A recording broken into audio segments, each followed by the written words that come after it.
I'm going to use this. Yeah? Okay. Welcome, everyone. Thanks for being here. So my name's Molly New, and I'm a water conservation specialist with Las Cruces Utilities Water Conservation Program. We welcome all our new people because this is great.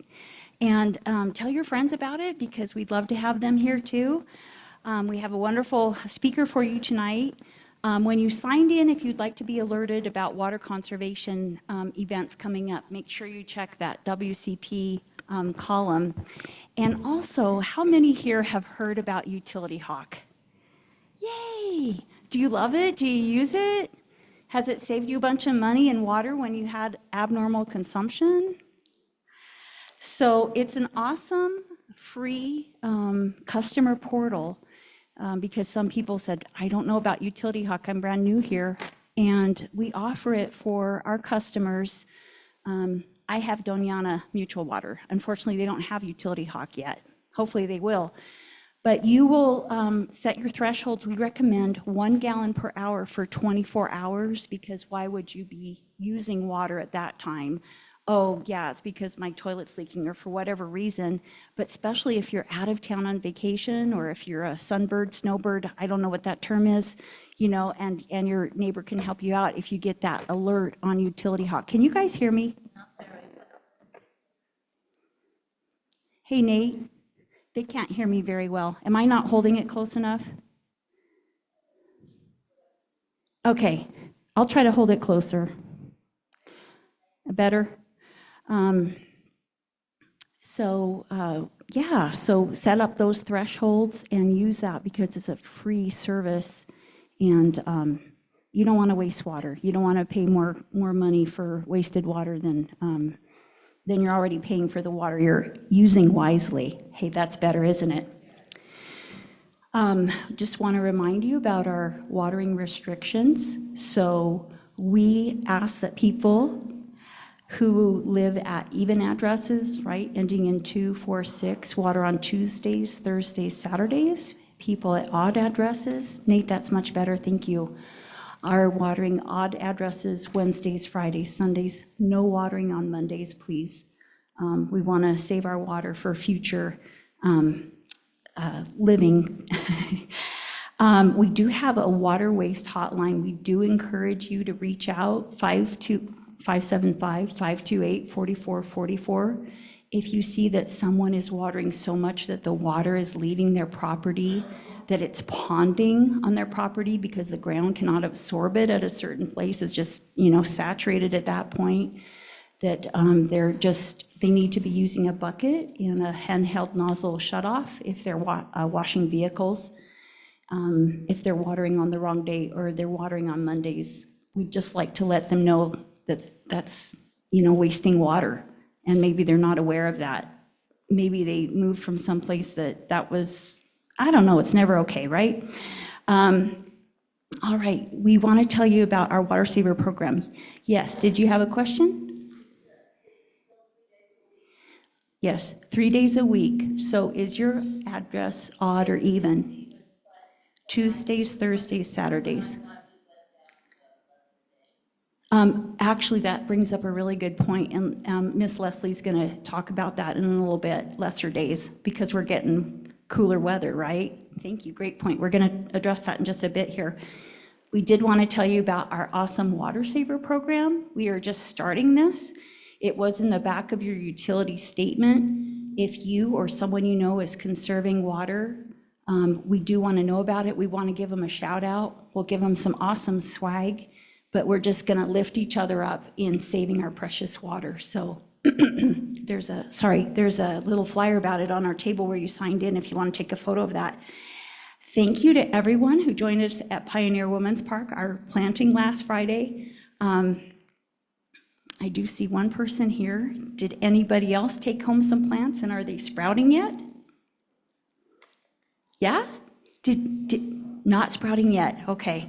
So we'd love to hear about your onions or spinach or Swiss chard or lettuce when that happens. Thank you. Thanks for joining us. Also, we have some awesome volunteers that we just love. We have Miss Cassidy over here monitoring the online viewers. We have Miss Avery and Miss Joanne at the table.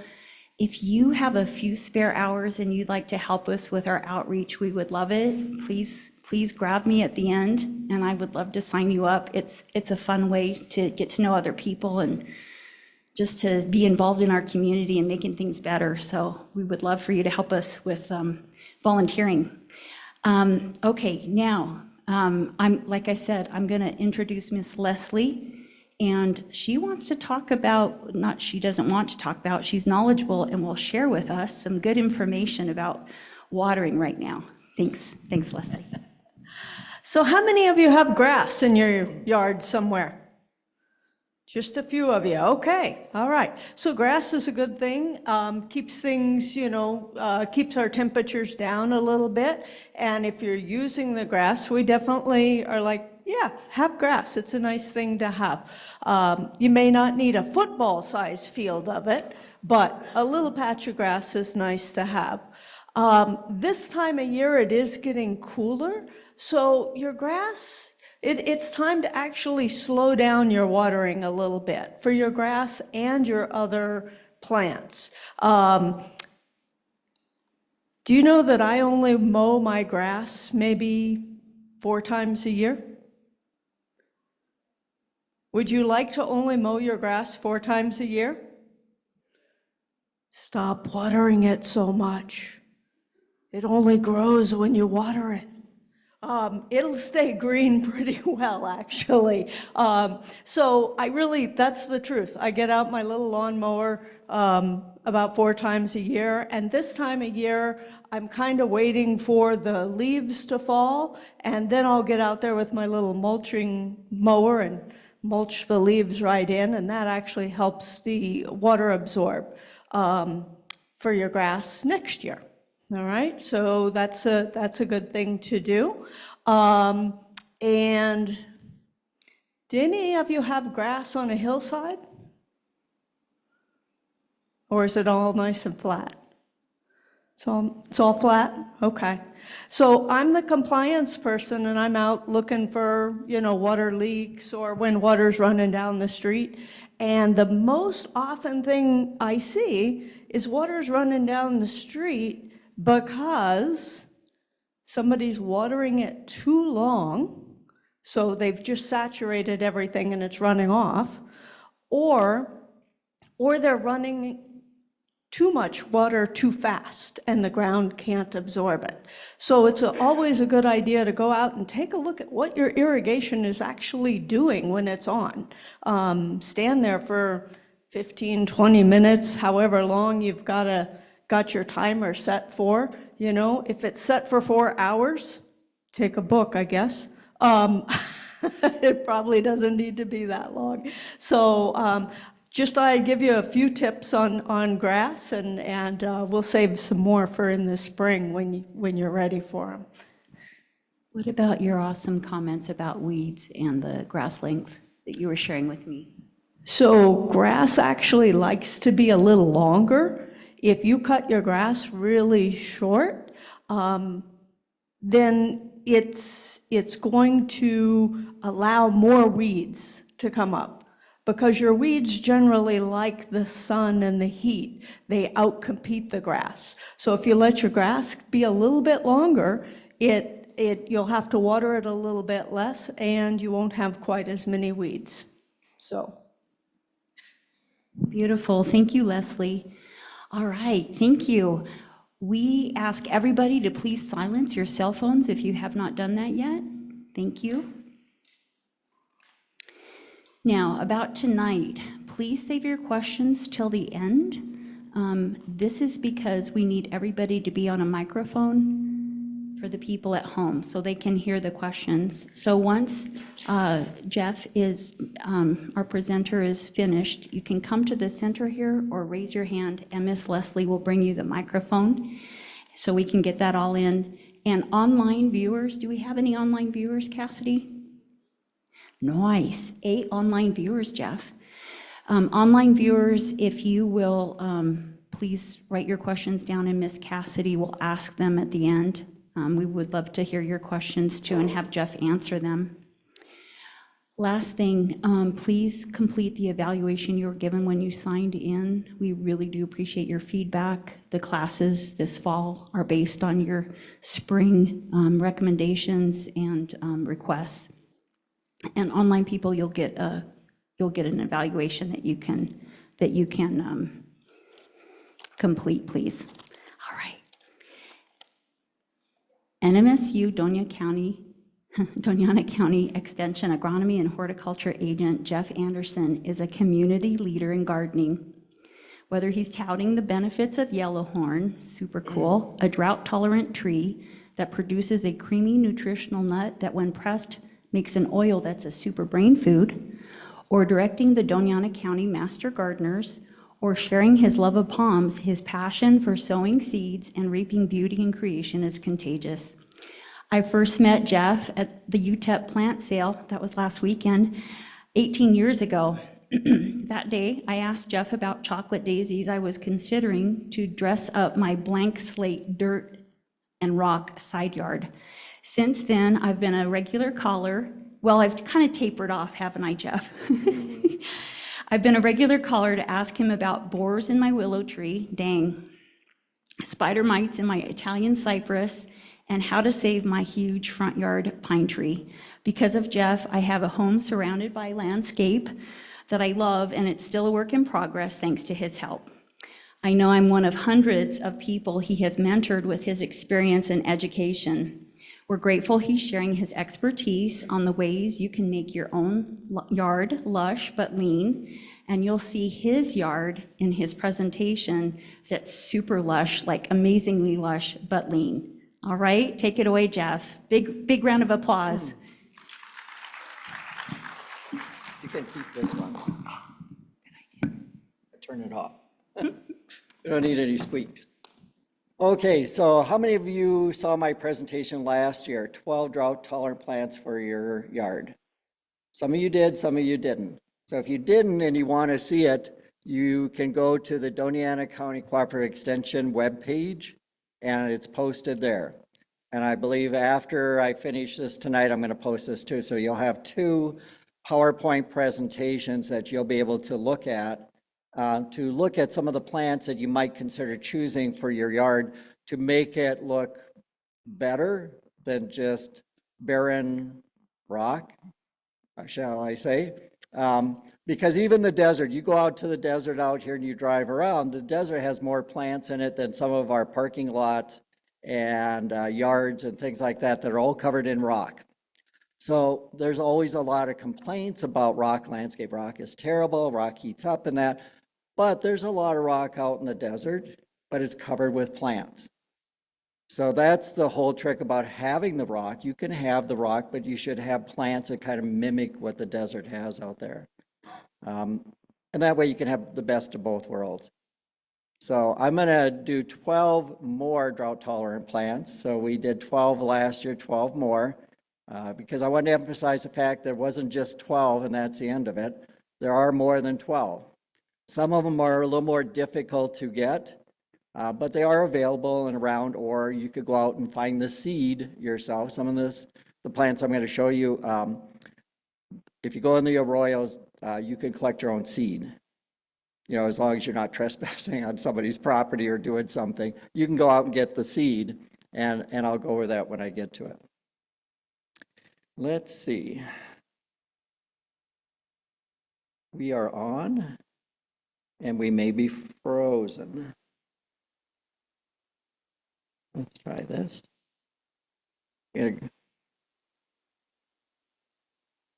Maybe the computer froze.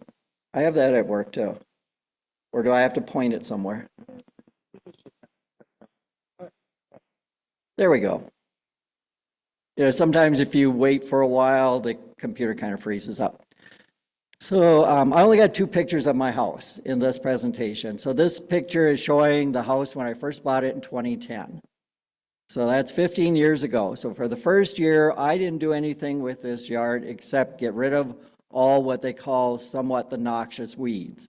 So I got rid of the Bermuda grass that was growing there. I got rid of the climbing milkweed vine.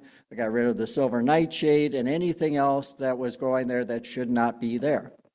And this is generally my recommendation for if you buy a house in an older neighborhood and you want to put in a garden, or if you want to put in a vegetable garden and you want to be organic. I am not against organic, but that first year you need to do something or you're going to be fighting it for the rest of your life. How many of you know what Bermuda is like? It can be extremely invasive. You know those roots are 50 or 5 feet deep. You know, and some of the weeds, like you think of like bindweed, we were just talking about that today. The roots can be 40 feet deep and 40 feet wide. Or climbing milkweed vine, 15 feet deep and 15 feet wide. And if you break a root, you get a new plant that grows into the same thing. So, you know, if you want to clean up your yard and really plant something, you may have to spend a little time. So I was very lucky in this yard that I was able to spend the first year cleaning it up not by choice, but kind of by force, but it worked out really well because I was able to get rid of all those really noxious weeds and make a few plans. The bad thing was that, you know, as the construction workers were there, no matter what you plant or where you put anything, they would find a way to drive over it or break it. I don't know how that is. I put a ceramic pot in the backyard up against the fence in the farthest back part of the yard, and it got broken. And there was nothing there, nothing in the whole backyard. And I said to them, how did you manage to break this? It's in the farthest place back. And of course, nobody knew how it got broken. It just broke on its own. That's usually what we hear. But that was the first one. And then 14 years later, this is what it looked like this summer. So a big change. So things can happen. You can make a change. And only one person did this, me. I took the time to do all of this, to grow a lot of plants from seed, to put these different things. And of course, everybody knows I love palm trees. And not all palm trees are bad. You know, the ones you see around here the most are the Mexican fan palm, which grows 3 feet a year, and the leaves freeze at 22 degrees. California one, they have to go down to 14 degrees. But there are hundreds of palms out there, and a lot of them are real cold hardy. I've got needle palms that are cold hardy, 15 below zero. Sable minor, the dwarf sable, 10 below zero. And it only grows like 6 feet tall. So some of those things, there's a lot of things out there that can be used. You just don't know about them. So don't base all palms based on one palm or all other trees based on a tree you're having a problem with. So recently this summer, so I had rock under all of this. I've done a lot of work. I added the mulch. I think you can see that in the foreground there. I went out and bought red mulch, and it looks really nice. And mulch has super benefits. So the rock has benefit by holding things in place. I didn't use any landscape fabric under any of this because it's kind of a waste. Certain instances, it can be good. Stabilize a slope or something like that. But in most instances, it's a hindrance if you're planting trees or if you're trying to do some work, because what happens every spring? The wind comes and all the sand blows on top of it. Next thing you know, the weeds are growing there anyway. So it didn't do much good. So the trick to not having to do that is putting down a thick enough mulch. If you put down rock or stone, it should be 4 to 6 inches deep. Same thing with bark mulch or organic mulches, 4 to 6 inches deep. So those are key important parts to suppressing weeds. Of course, the first one started with making sure none of those noxious weeds are there, the perennial ones, in the first place. So annuals can be suppressed with good mulching. And then you just have to watch out for, like, your neighbors who may not do that and have the weeds and the seed all blows in. And then that's what I'm going to do with my neighbor's house, because I'm working on my neighbor's house to create the same thing like this. So he asked me to do this on his property. But down the street, there's wild Bermuda growing and a bunch of other stuff. And I go out there and look every day, and I was out there and I look and I go, what the heck? What is that coming up through the middle of the plant? Bermuda grass. Yes. And then what is this? Bindweed. or climbing milkweed vines. So you got to be vigilant and get those out before they get really established. Otherwise, you're going to have a nightmare. Okay. So we're going to start from the ground and go up. So that's how I'm going to work this. So last year I did a different plant, and you're going to see some of the results of last year's what I did. But this year, so I went from that plant, and I'm not going to mention it right this second. It'll be on the next slide. I decided buffalo grass. Anybody grow buffalo grass here? Buffalo grass, there's not too many lawns in Las Cruces here of buffalo grass, more so like maybe up in Santa Fe or Albuquerque, so a few different other areas. Buffalo grass is native to the plains, the Great Plains, the central part of the United States. Buffalo used to eat it, used to cover the ground out there in a lot of places. But it's a great grass. It's very drought tolerant. It's not as green as, let's say, a well-managed fescue or a well-managed Bermuda. It won't be that kind of green. It's a little more gray-green. They've worked on some varieties. There's some universities that worked on some varieties to get greener buffalo grass, but I don't think that's happened quite yet. Interesting thing, the grass has male and female kind of separate plants.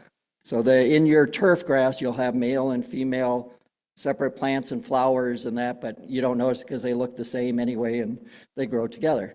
But these are the seed heads in the middle. Those are the seed heads.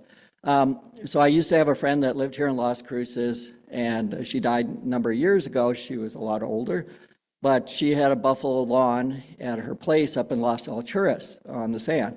And it was really nice because she didn't mow it but once a year. So it grew about 6 inches tall. And what I like about buffalo grass is when it's unmowed, because in my opinion, if you're going to mow buffalo grass, then why not just plant Bermuda or something? So anyway, she left it unmowed, which gave that kind of nice, soft, meadowy feeling, kind of like the grass would bend in different directions, like the swirls in the ocean or something like that. So it was really attractive in that regard. Buffalo grass comes out a little late in the spring. So what could you do? You could underplant it with bulbs. Again, we had that discussion a week ago with our turf grass specialist. And so the thought was, it comes out late and looks kind of brown. And I said, well, why don't you underplant it with crocus and different spring blooming bulbs and enjoy that until it starts greening up and the bulbs go dormant. So you can use both situations to do something like that. Okay, everybody got buffalo grass. That's an option, and it can be grown from seed. So you can seed this. So last year I talked about Corapia. So these are actual pictures of somebody that came to the lecture last year and saw Corapia and said, this is really interesting and really good. I think we're going to do this. And so this summer in April, so this picture was taken, I believe, in August. Yes, this was taken in August. They plugged it because it's sterile. It needs to be plugged. You can't grow from seed. And they plugged it in April, and this is the way it looked by August. So they kind of went all out. So price-wise, when you plug it like they plugged it, according to all the directions, it costs them about $4,000 to do the whole yard. Now, this is produces stolons on top of the ground, that root, and you can do it in a slower fashion. You don't have to spend necessarily $4,000 to do the whole yard all at once. You can plug it and take care of it, and it will spread and fill in. But because that's what I told them. I said, well, why'd you spend that much money? It'll fill in. They said, no, we wanted it now. And as a family, we decided we wanted it now. And that was it. And I said, well, are you happy? And they said, we're extremely happy. So that's all that matters. If you're extremely happy because you got what you wanted, it's really a beautiful deep green.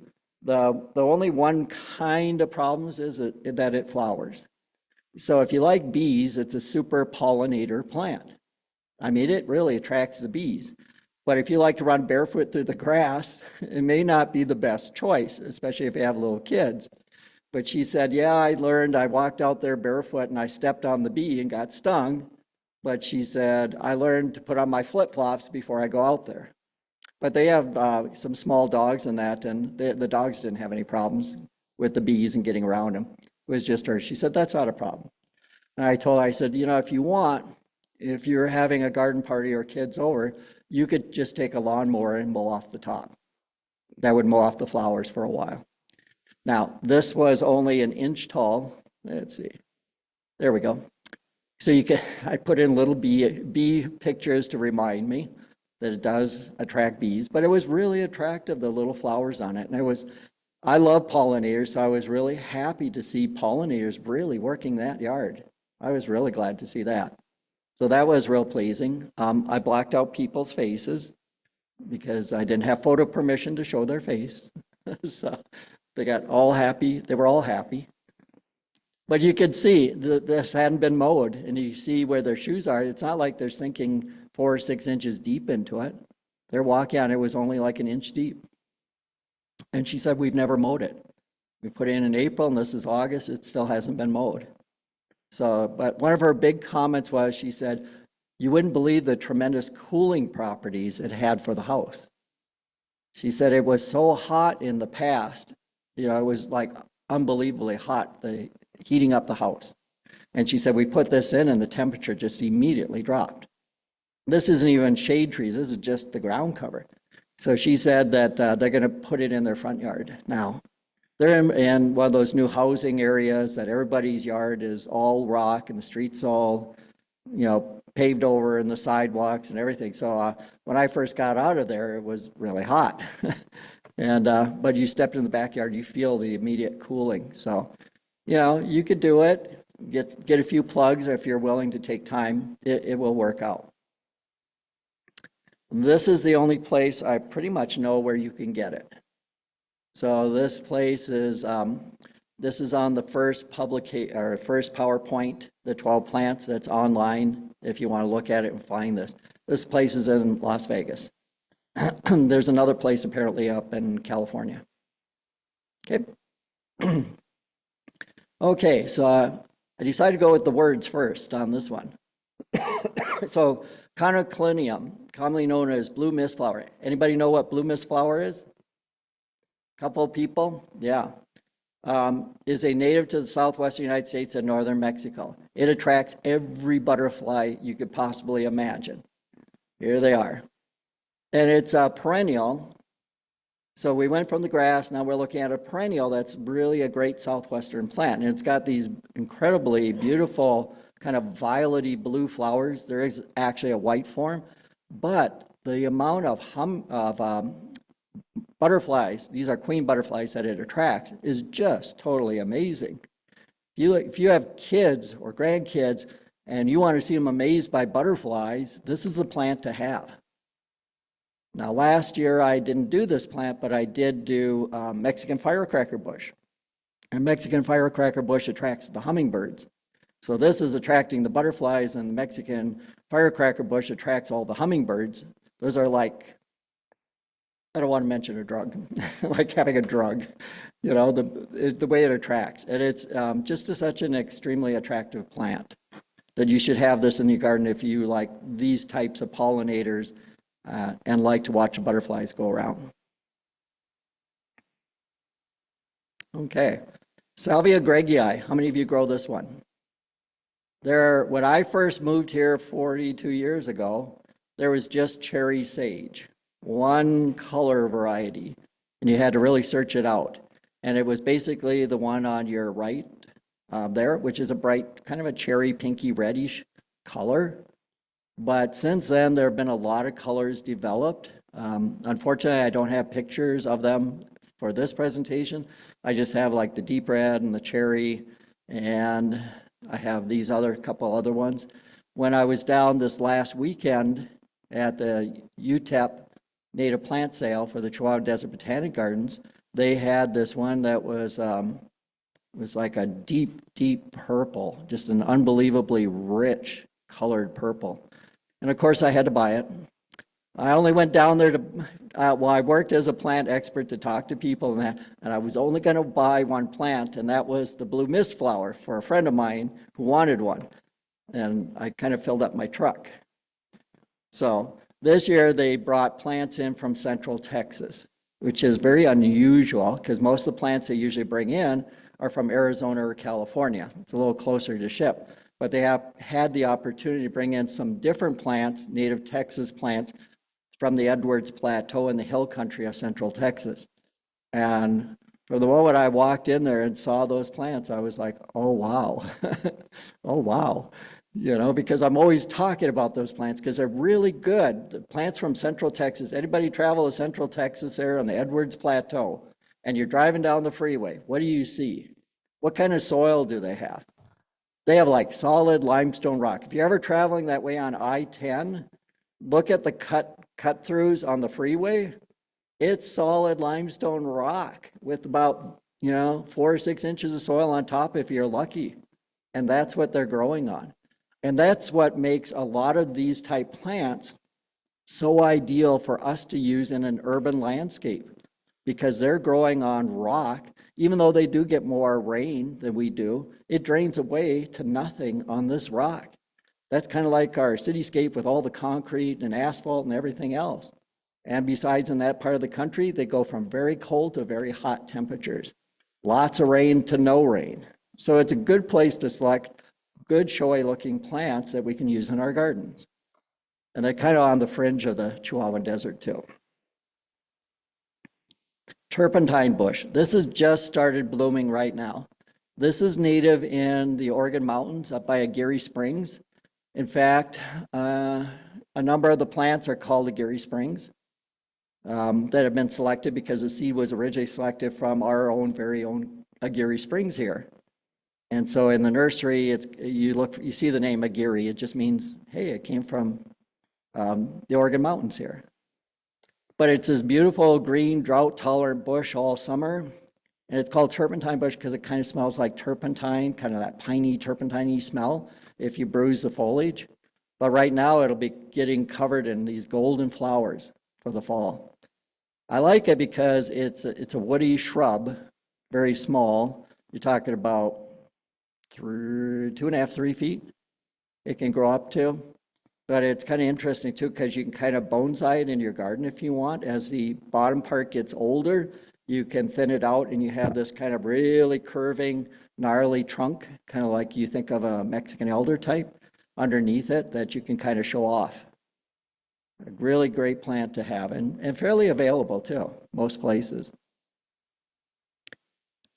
Nolina microcarpa, bear grass.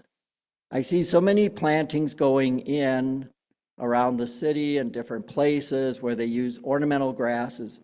And I really love ornamental grasses, but it seems like they don't last all that long. And so I got to thinking, our native bear grass here is a great alternative choice. And it has a beautiful flower stalk that comes out. So if you're looking at an area where you'd like to have something that looks grassy but isn't going to stand up very well, there are a few of our grasses that will stand up. You have to prune them to the ground every year, and you got to take care of them, and they will last relatively long, 5-8 years. This can last for 50, 60 or more years, and you don't have to cut it back to the ground. And please don't. Don't be chopping off the top. But it's a great plant. It'll give you that grass look that's extremely drought tolerant. A lot of times you find it native on the road going up towards Silver City, all along the road there. So great looking plant. Anybody ever hear of orange peel jessamine? This is native to Mexico and Central America. Say, why is this in here? Why is this up here? Why do you want to show this? It's the orange one. The pink one's a crepe myrtle, but the orange one. Hey, this is a great bush. It's just kind of like lantana, like the Mexican bird of paradise, a beautiful red. This happens to come from Mexico and Central America, but is cold hardy here and drought tolerant. And it's this incredible bush. I've seen it at Lowe's this year. Color Your World carried it, and they sell out every time. It makes this about a 5-foot tall by 5-foot wide bush, and it blooms all summer with these orange flowers, all summer. And it's really drought tolerant. It'd make a beautiful hedge. The hummingbirds love this one too. So what I'm trying to do here with some of these plants is give you green ground cover, but also give you some flowering things so that your yard isn't so bare looking.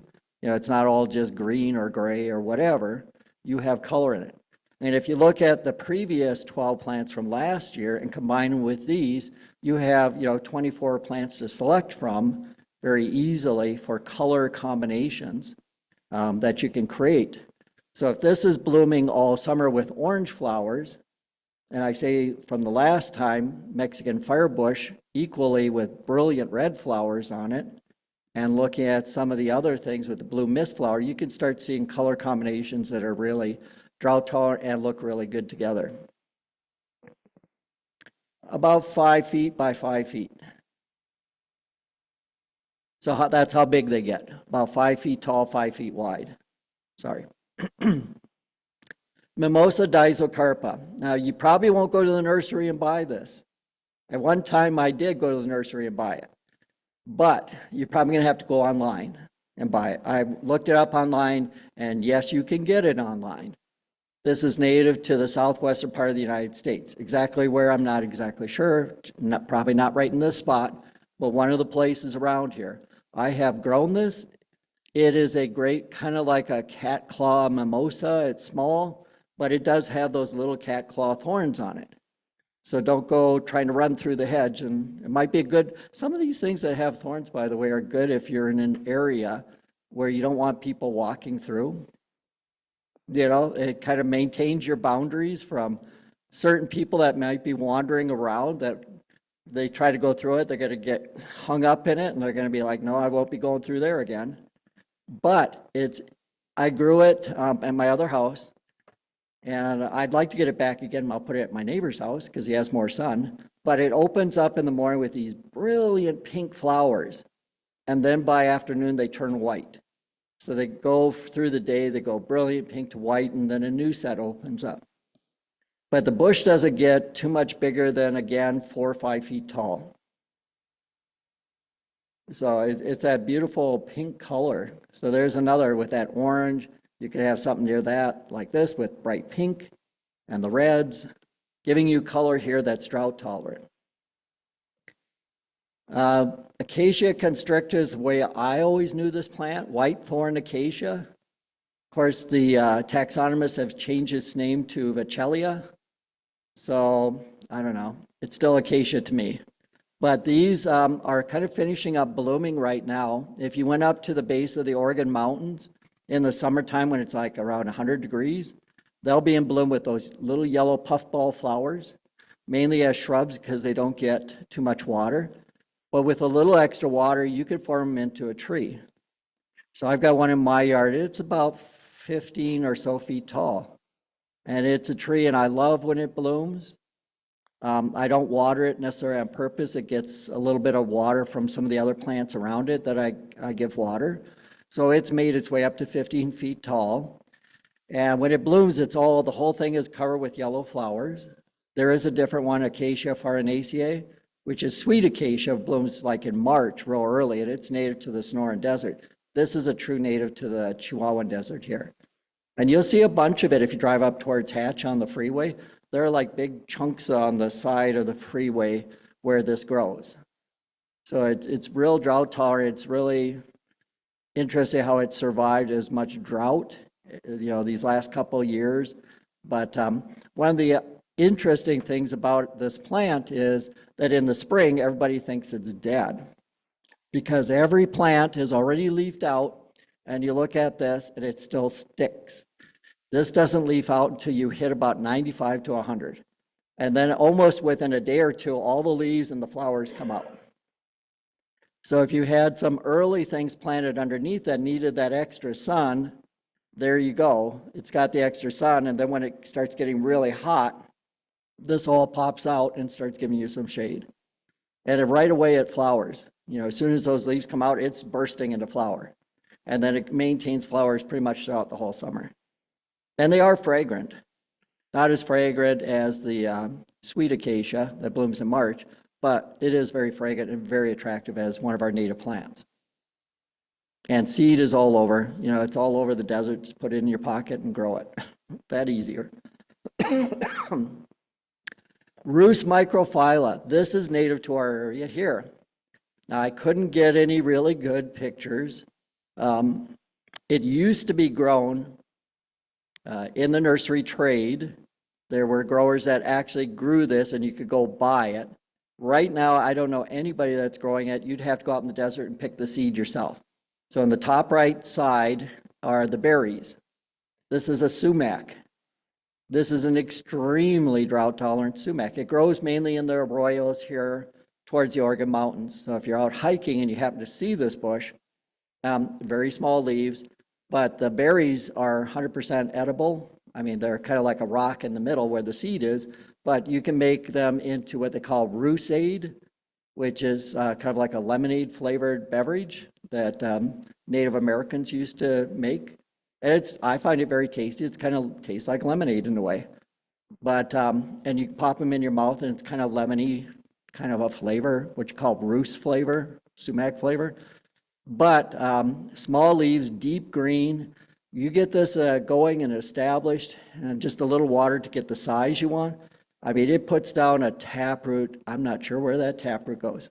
We had one out at the Farm and Ranch Museum that came up in our research plot out there, and we were going to dig it out.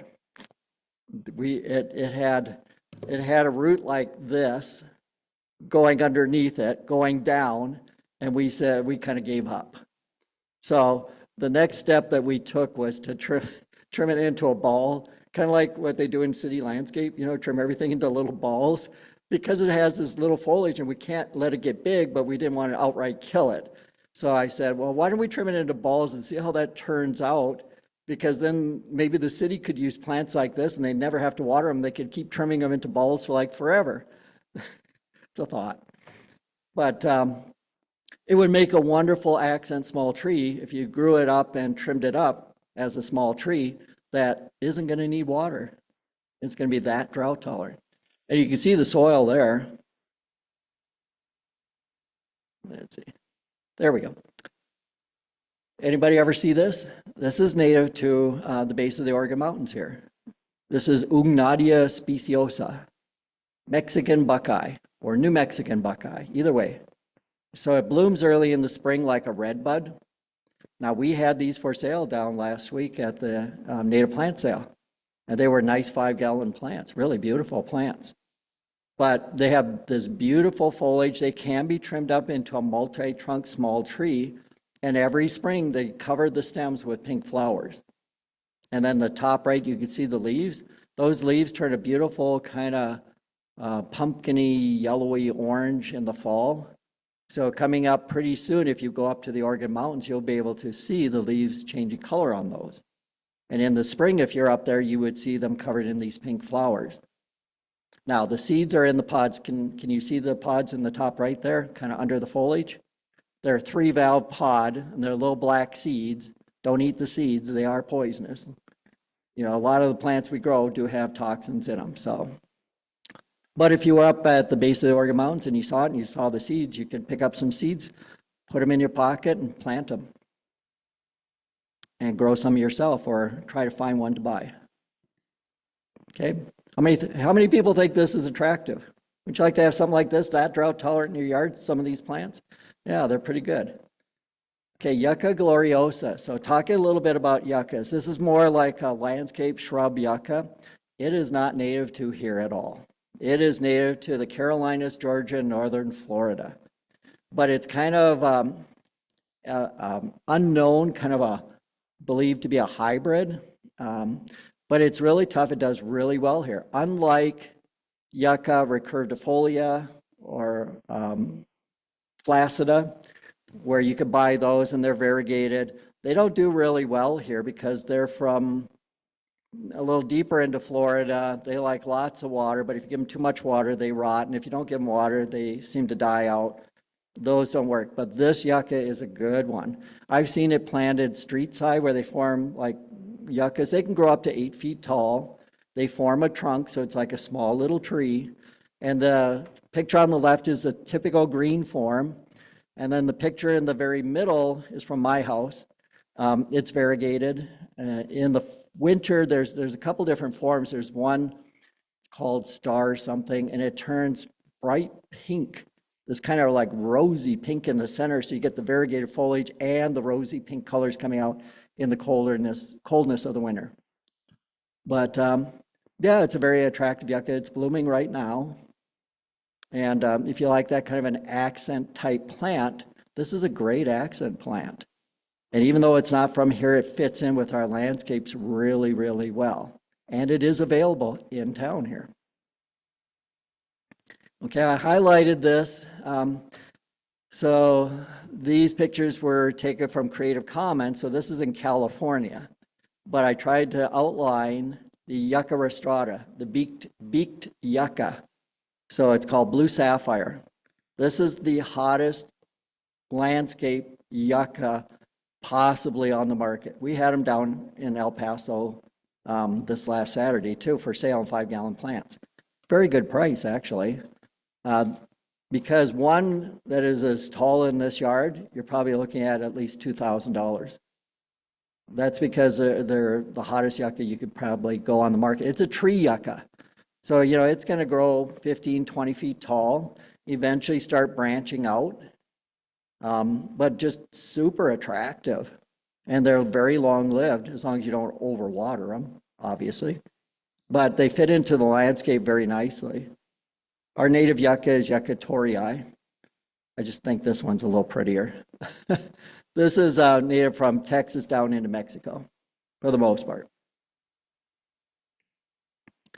When you're looking for a shade tree, there's a lot of different kind of trees. Last fall or so, I talked about Texas honey mesquite. I think is an incredibly wonderful tree.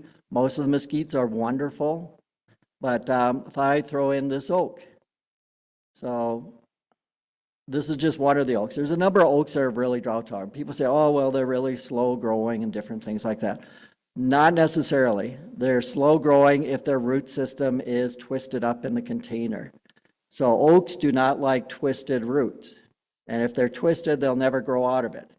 So if you have an oak, like escarpment live oak, southern live oak, and they never grow even if you water them, it's probably got the twisted up roots. And if those roots aren't straightened out, it'll never grow.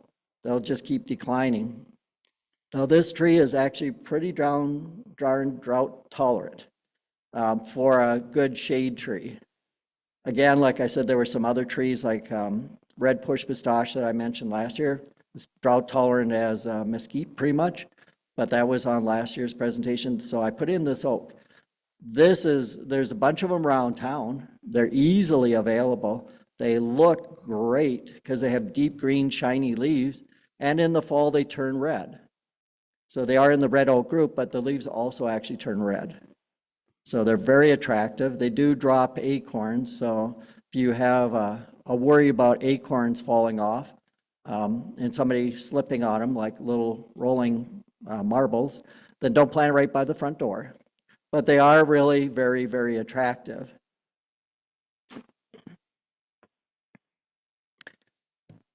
This one comes from northwestern China. This is an old plant.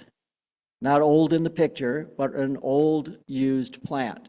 You know, this goes all the way back to at least the 1920s in town here. A lot of the old neighborhoods have these plants. They became real popular probably in the 1950s, I'd say. Most of them, they were heavily planted as the standard Oriental arborvitae. And the standard one will grow about 20 feet tall. And why do I bring this one up? Because it's not native. It's extremely drought tolerant. It's extremely drought tolerant. You know, as a hedge, as a windbreak, as a dust break for breaking that sand and wind, you couldn't ask for anything better. Seriously. The only trouble nowadays, it's hard to get a standard size one because they will eventually get up to 20 feet. You can buy ones around and they're usually the dwarf ones and it takes them, you know, like 20 years to get 6 feet. You know, which is fine for some small yards, but if you're looking for a big windbreak, you have to do a little extra searching and make sure you don't get the dwarf one.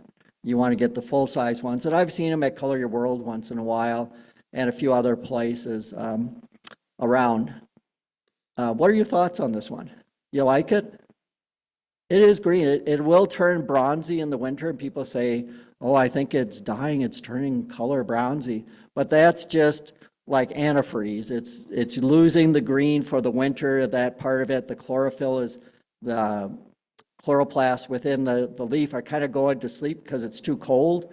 And so this other color comes out into it. It gives bronze. It gives a change of season, which is really interesting because you know the weather's warming up in the spring. When it starts turning really green, things are happening. So that's another one that I think should be used. Comes from, like I say, older neighborhoods. You'll find them around. You could actually grow it from seed if they form seed. And I used to know somebody over on Picacho. There's this older lady, and she's gone now, but she used to grow them from seed and give them to her neighbors to do. So it's a great plant. This is one, if you want, you'd probably have to go to Tucson to get. This is native to the Mediterranean. And if you notice in the picture on the right, that's the ocean, the Mediterranean Sea. And what do you get from Mediterranean Sea water? A lot of salt. So this is very salt tolerant. And if they have a storm, it's spraying on them. And it doesn't get that big. You look at a tree maybe 30 feet tall, and it tends to be real bushy, so you have to trim it up if you want. This is Pistachia lentiscus. What else do we know that's a pistachia? We know red push, Chinese pistache, pistachio nuts. Those are all very drought-tolerant trees. Almost anything that I don't know any exceptions to it. Everything in the pistachia genus is very drought-tolerant. So this is evergreen too. So if you're looking for something with no spines on it, once you get it established, it's extremely drought-tolerant. It's evergreen, can tolerate blazing heat. It occurs in the Mediterranean basin all the way over to Saudi Arabia. Some pretty hot places there. And it just looks incredibly nice. So it went through freeze at my house, north side, out on the street with the wind blowing on it, everything down to 8 degrees, and it was fine. Now, if it goes below 0, it probably freezes to the ground, but it will come back up and reestablish itself, kind of like oleanders or some of the other plants that we have. Yes?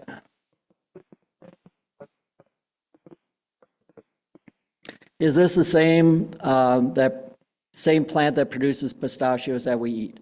No. This is Pistachia lentiscus. The one that produces nuts is Pistachia vera. This one produces what it's called mastic gum, because this produces mastic. Anybody ever remember the old mastic chewing gum? Made from this tree. This gum, the resin that comes out of the tree, so if you cut the trunk, they harvest it in Greece, and that is sold for a really good price. It is used in dental work and a lot of other applications. You could go to the health food store and you can buy it. It's supposed to be good for your stomach ailments, whatever, I don't know exactly. But yeah, you can buy it. And it used to be in chewing gum. Probably not so much anymore, but back in the 50s and 60s, it was a major part in chewing gum. But I'll tell you one thing. I've had a little experience. I have it in my yard. And I heard all this stuff about it, so I took some of the sap off of it. And then my teeth stuck together. And I got really worried because they didn't want to come apart. It might be a good way to shut somebody up, I thought. But yeah, it took me a little while to get my teeth apart. I couldn't believe how it stuck my teeth together. Because I read, it's used in dental work, and I'm not exactly sure how, but it stuck my mouth shut, my teeth. So anyway, it's a great plant, and it's worth finding if you happen to find it somewhere. Mainly I do Mesquite Valley Growers in Tucson carries them pretty readily. So it's a great plant. I want to mention that November 4th, we'll be doing a program down in La Mesa at the Community Resource Center there from 8:30 in the morning to 11:30. So it's going to be part on vegetables and part on some native plants. I just wanted to mention that because we could use people showing up. So I might, at this one, I'll probably present my first presentation that I did last year, I'll present that.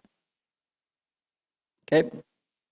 At the end, there's a list. This is a list of a number of really great plants from the first session and from this session that would work really well in yards around town here. So I'll leave that up for a little bit there if you want to get a picture of it.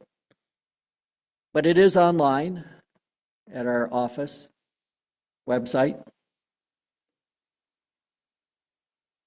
And if you don't know what that is, it's Doñana County Cooperative Extension Service, and it should pop up.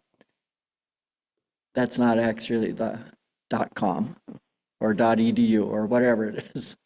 But if you just type that in, it should come up. But the whole part is it's not just Doñana County. It has to have extension service in there. Okay? Okay, any questions? What's that? If you'll raise your hand, I'll come around with the mic so we can get you on the mic.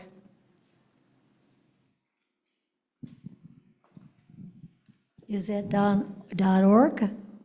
I think it's .edu, whatever it is. I don't have it memorized because I usually know mine. I know what my email address is, which is on the next one, I think. Yeah, well, there it is, top left. Can you see it? So it's Doñana extension.nmsu.edu.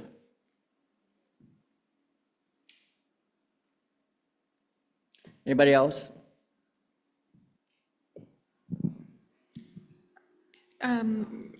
You have any opinions on some like Chinese elm, Cimarron sage, pink mully?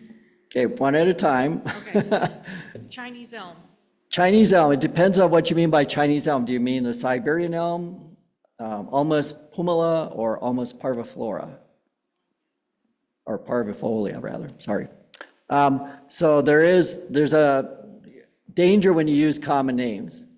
So Chinese elm is talking about two different trees, one really bad, one really good.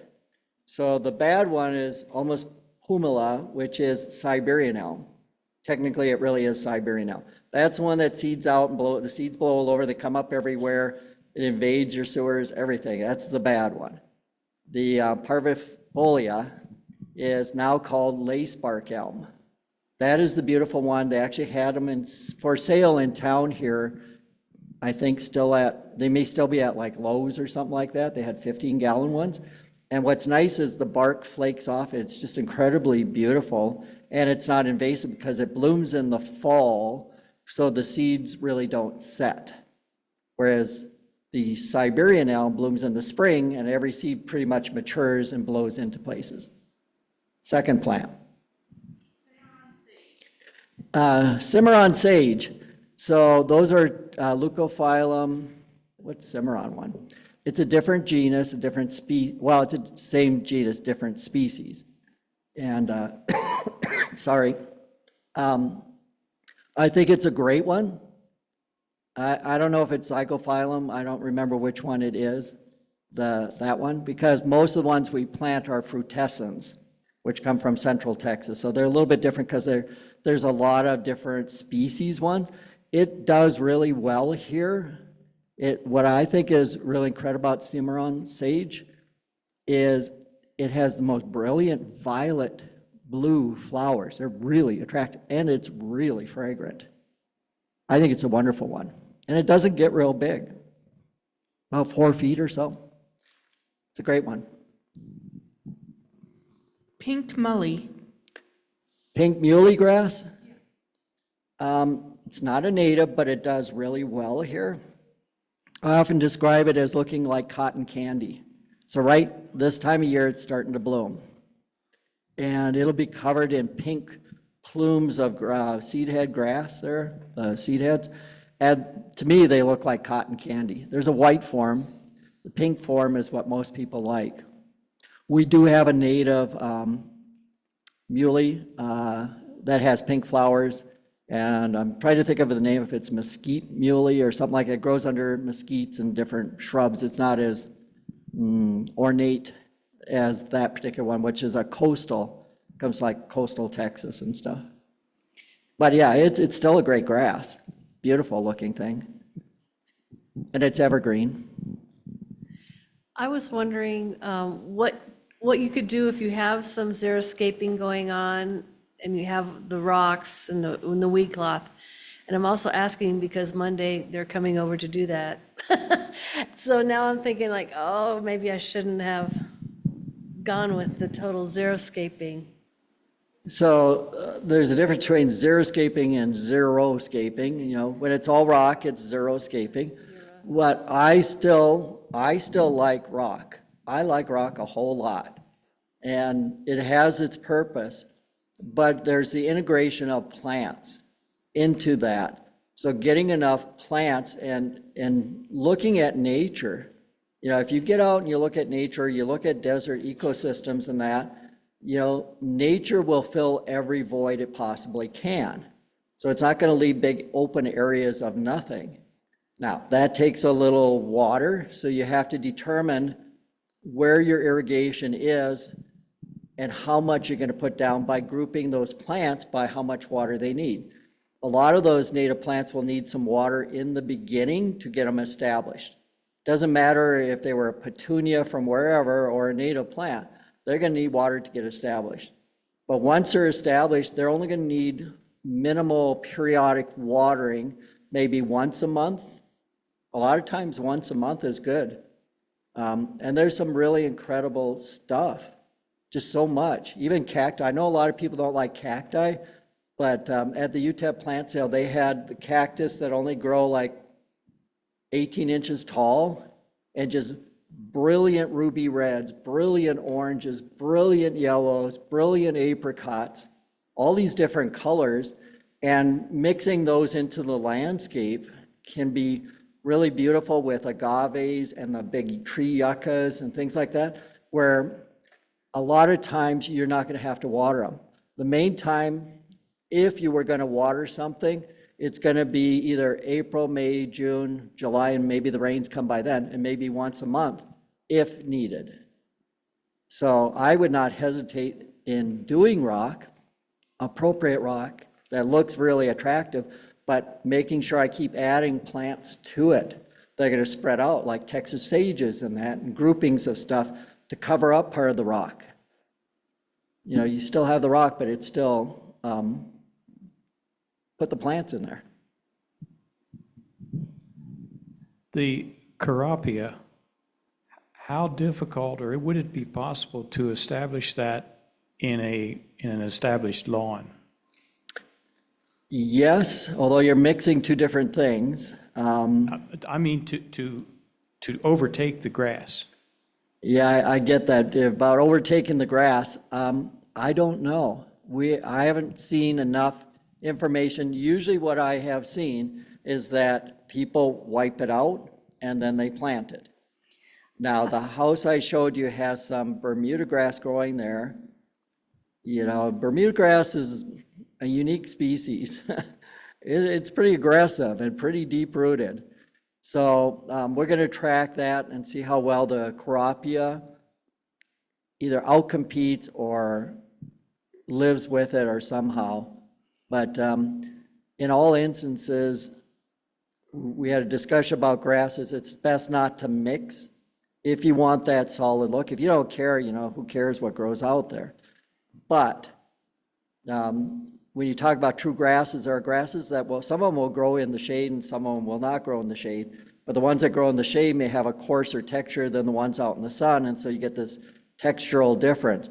While Carapia is not a grass and it's a cover that's very drought tolerant, and the roots can go up to 10 feet deep. But will it outcompete Bermuda? That's a hard question. You know, it probably will outcompete it to a degree. But, you know, Bermuda grass grows long, so it's going to stretch up above the Carapia because the Carapia stays short. So what it's going to end up looking like is a good question that I don't have an answer for. I've read all the materials on the Carapia and been in contact with the company, and their recommendation is to take the grass out, in part because you say that, as you say, the grass goes long, and the Carapia likes full sun. So that would, next question. last spring you talked about yellowhorn trees, Yes. and I thought the story was really interesting, and I was just curious if you had any updates on how they're growing in this area or available locally? So, thank you. About Yellowhorn.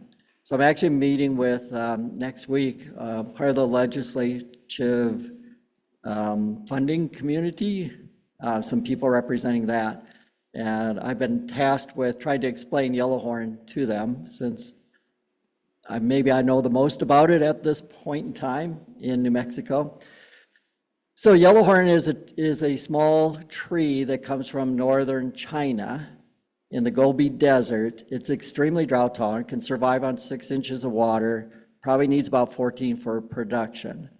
The main component that you're looking at in Yellowhorn growing it is the oil. The oil is healthier than olive oil. So it's got more mono and polyunsaturated fats in it, so it's really good heart health. But on top of that, the main element in Yellowhorn that I think it really puts it over the top is a compound called nervonic acid. So nervonic acid is critical for brain health. It protects the myelin sheath in your brain from Alzheimer's and dementia and Parkinson's and neurological dysfunction. It's mainly, I was just reading some of this recently, it's mainly found in breast milk. So babies that get breast milk should be smarter or whatever, but not found in many other places, in plants or anything else. So we're really severely lacking in nervonic acid, and it's proven to make people cognitively better. So trying to sequester or get nervonic acid is a very difficult thing. So with Yellowhorn, we would be able to grow it here in New Mexico as a very drought-tolerant tree and a crop that's worth currently $263,000 an acre just for the oil, not for the nervonic acid. The leaves can be made into tea that have 18 to 23% protein. So there's all these anti-cancer compounds and everything in it. So we're just beginning research at NMSU. I've been the main driving, pushing force for that against a lot of odds. You know, when you come up with an idea and you're the first person, it's really kind of hard to push a lot of people into listening and believing in something when they've never seen or heard of it ever before. But I think we're starting to get the ball rolling on it. And I'm hoping, like this next week with the legislative group that's coming to visit, that I can show them some of this, how important it would be for farmers. The thing is, it's cold-hardy 40 below zero, comes from the Gobi Desert. So it can be grown in any part of this state. And in most instances, probably not even need any additional watering. Now, plant-wise, you can't go out and buy a plant here in town. You can only get plants from, there's a grower in Michigan, Maple River Farms, and seed. And that seed has to be planted like in December, January, because it needs cold treatment. So it needs to go through like a bit of coldness in the winter with some moisture to germinate properly. And what else was I going to say about that? That is really critical. You can't deviate from that. I mean, you could grow them outside that, but then the plants don't grow right. But, so like when you plant the seed at some period of time, as it's in the ground before it ever comes out of the ground, it starts putting down a taproot. And the taproot is fleshy. So it's not a woody taproot, so if you break the taproot, you kill it. Because I get a lot of people say, well, why can't I grow it in a container and transplant it later? Well, you can, as long as you don't break the taproot. That's critical. But that's where it stores water, is in this very, very deep root. So within the first year, you know, that root can be, you know, up to 2 feet deep from seed within months. So that's what makes it so drought tolerant. And it makes it, even though it's not something native here, it's actually related to western soapberry, but it's not a native tree here, but it's an economic driver force possibly for this state. And that's why it's important. And I talk about pecans in the valley here. So if you compare like 40,000 acres of pecans we have in the valley here, probably worth $173 million. If you replaced it with this product, this oil, this tree, at this point in time, I realize things change. At this point in time, Guess how much it'd be worth if you had it currently?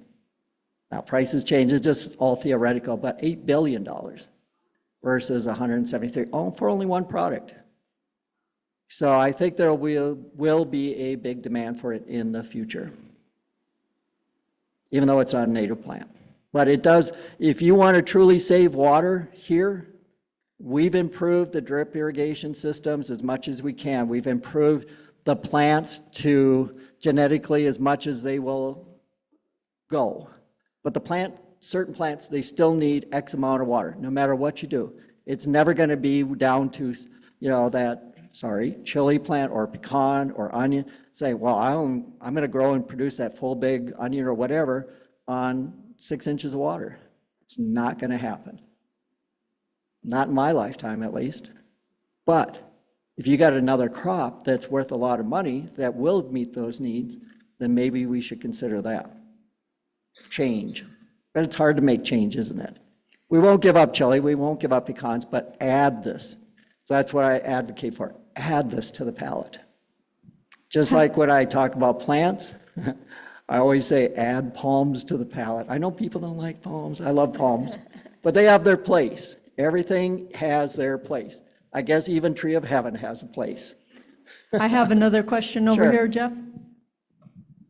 Hey, Jeff. So I had this awful patch of pampas grass. Please don't anyone plant pampas grass because you can't prune it. You get all shredded on your arms and stuff. So anyhow, Jeff knows about this. So I put it into xeriscaping plants. It's doing great. I planted it February, March last year. You're talking about giving them enough water to get them established. How long do I need to make sure they're watered enough till they would be established if I did plant them this past spring, please? Or pampas grass? No. No, no, no. Some of the plants like leucophyllum, I've got the aloe, the stoplights, gorgeous plants. So usually yeah. how do you determine when it's becoming established and, from the watering issue? Generally, it's going to take that first year of careful watering. So any native plant, you just don't throw it in and that's it. Just because it's drought tolerant, it's not drought tolerant for a while because you got to develop that root system. So there are some key things that you need to do. You need to check the root system to make sure, because they're grown in bark mix. Generally, most of that stuff is grown in a bark mix. Well, what is our soil made of? Our soil's not made out of bark. So you've got to get those roots out of that bark mix and into your native soil. So one of the things, depending on the plant, you can do is water the plant before, dig the hole, make sure you watered the hole, is take the hose and wash like half of that soil gently off of those roots. Got to be careful with some of our native plants though.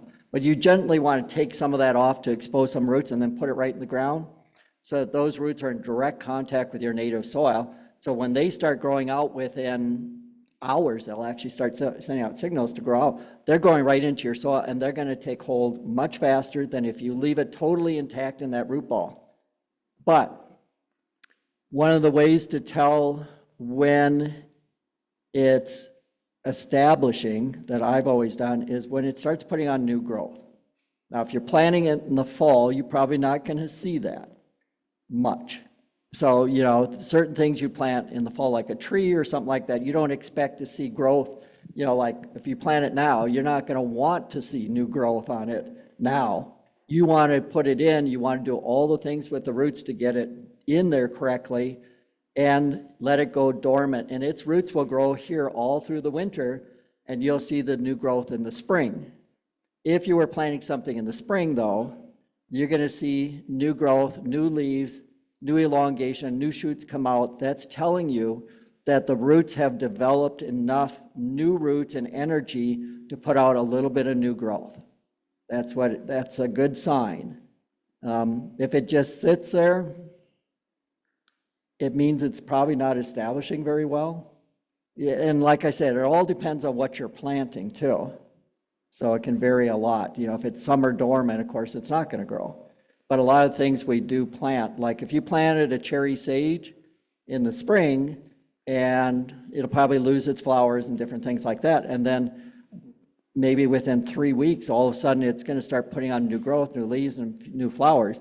you know that those roots have started getting out there and establishing that it has enough energy to do that now. Doesn't mean you give up on the watering. You might be able to reduce some of the watering at that point, but that first year, you don't want to cut it off too much because you're developing a root system.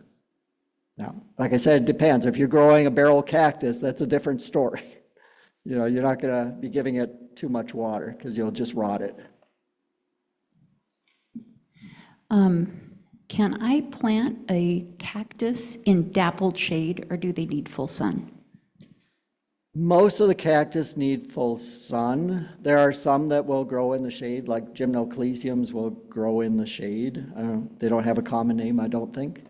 They're from Argentina. Some of the ones that are native to South America naturally grow in shadier areas. Most of our native cactus does not like shade, and they do not like water too much. They just rot. But our, ones that grow in South America tend to be more adapted to a little more water, like the Trichocereus with the big red or pink flowers on them and stuff. They like a little more water. But I've got cacti, some in the shade that I've had for a long time now, like 12, 13 years, and they're gymnoclesiums, and they seem to be just fine. They don't bloom a whole lot, but they're there growing, and they look fine. So it all depends on the particular cacti, but like I said, most, especially New Mexico cacti, are not going to like shade at all.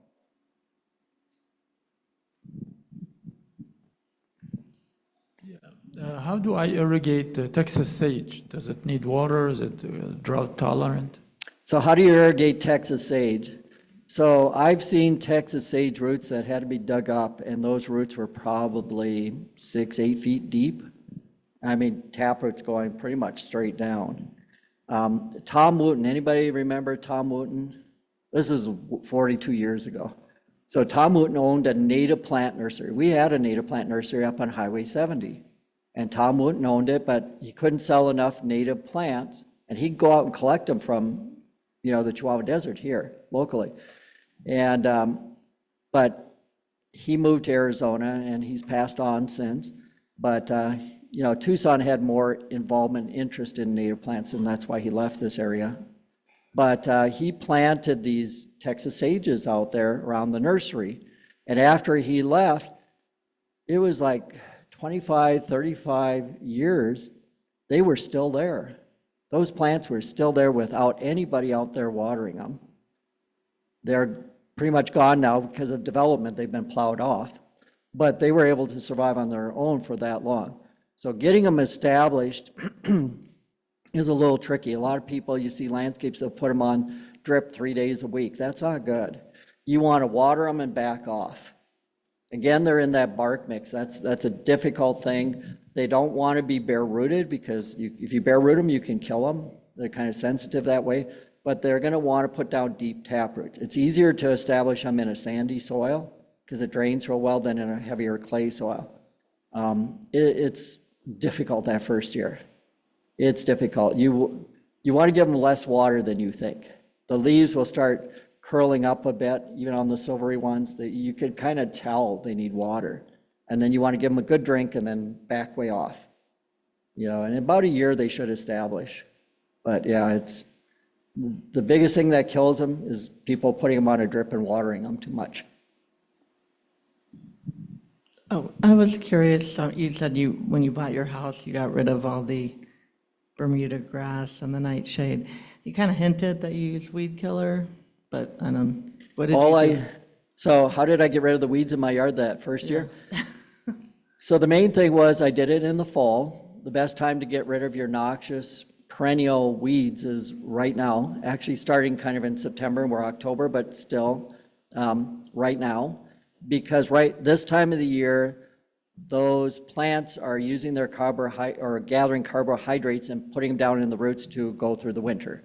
So they're starting to store. So if you spray them, and I only use glyphosate, which is, quote, Roundup, glyphosate. So Roundup was a trademark name and the glyphosate and all this kind of stuff. But I'd spray it every 10 days. I go out there and spray them, mainly because You know, you look at climbing milkweed vine, it has a really thick waxy coating on the leaf. And so a lot of times it just runs off. So I go to the crown, I'd spray the crown every 10 days. I started in September. I had 2 places. My other house had Bermuda grass and tree of heaven and all that. I did the same on both yards and wiped them out that fall. So I aggressively went out every 10 days and applied it to a full Bermuda grass lawn on my first house. I went out and sprayed it. And you got to keep watering it. So you spray it, of course, you let it dry and absorb, and then you water it like it's still alive, because you want that plant to stay, the pores on it to stay open and think it's alive and not being killed. So if the grass is green and the pores are open, it can take in the chemical. If any weed, you stress it drought-wise. So if you're trying to spray weeds in a parking lot that's really dry and drought-stressed, a lot of that chemical is going to no use because it can't be absorbed because all the pores, so to speak, on the plant are all closed. I mean, it's resisting it, it's not going to absorb it. So after a rain is good, a day or so after rain, when the pores start opening up and the chemical can actually get in. But for some of those real noxious weeds, it's best to do it September, October, and then going into the winter until it goes dormant. And then if anything's left in the spring, it didn't put any carbohydrates basically into its root system. So now it went to bed, so to speak, with nothing to eat for a couple months almost. And so now it's got to survive through the winter with no food reserves, and usually it dies out. And so then in the spring, you just look for if there's any little tuft that might come back and hit it, and that was it, both yards, gone. You know, I only had like a couple little tufts and hit that in the spring and it was end. And that's how you get rid of real noxious weeds. Yes. The quick follow-up, did you ever hear of using, like, I think it's a mixture of Dawn and white vinegar, concentrated white vinegar, something like that with? So I would never use that. Okay, I heard. Because, I mean, there's a lot of things on the internet that you can look at like that. So vinegar, so there, you can't, you could, but you can't take vinegar that you use for your salad and put it even concentrated. So if you go to Home Depot, you could buy 30% concentrated vinegar, but does it have a label on it that says to be used for plants? You have to use like Green Gobbler, something that's labeled for plants. Otherwise, it's a violation of the law, you know, and you can get in trouble. It's not good. Putting vinegar on our soil is very alkaline, and an acid, you know, vinegar is very acidic, acid and a base, you get salt and water. So you're releasing a lot of salt. It can burn very young annuals. It's not going to do anything to perennials. So if you have dandelions or Bermuda grass, it may burn the top, and that's it, and it'll come right back. But it'll also burn you too. If you're not careful, it's real power. You're dealing with a very strong acid. So if you get it on you, you know, you could peel your skin right off. It can be pretty dangerous. So, what's that? I thought Roundup was such a bad thing for the. Roundup is a bad thing on TV. We've been listening to TV, and that's the information we get how bad it is. It's actually not necessarily a bad chemical if used properly. So if you follow the label directions, it's actually very effective, and it's actually one of the safest herbicides out there. So now people are using like 2,4-D, dicamba, imazapyr, and they don't think that's dangerous. It's far worse. You know, chemicals have to be used. It's just like cooking, you know, like I said, like the vinegar. You got to use the right things, and you got to follow directions. So these other chemicals, Roundup, and it's not really Roundup, it's glyphosate.